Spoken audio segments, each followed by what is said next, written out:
Reka tubekaze abumviriza Imurenga Amateka TV kuva mu bihugu bitandukanye imigabane itandukanye.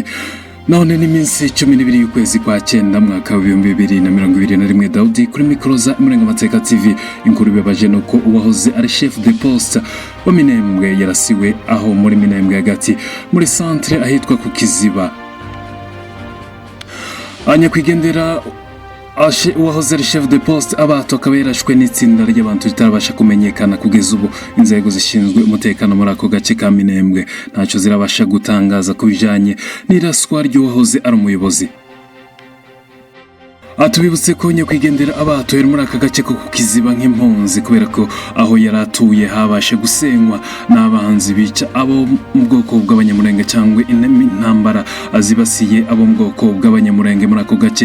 Akaba ariho yari yarahungiye aho yarasiwe mu mugoroba wa Niyinga minsi 12 y'ukwezi kwa 9 mwaka wa 2021.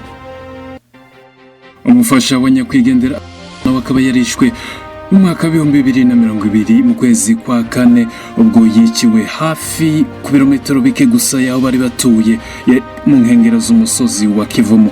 Ubwo yicanwe n'izindi nzirakarengane z'abaturage b'abanyamurenge ubwo bari bagiye mu mirima yabo bakicwa n'inyeshamba z'amayimayi. Nyakwigendera iwe n'umufasha we bombi batabarutse bakabasize abana 6.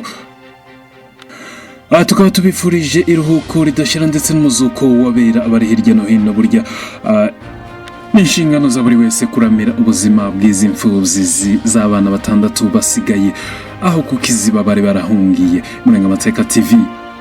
Tuwawire ko Yesu atabaho he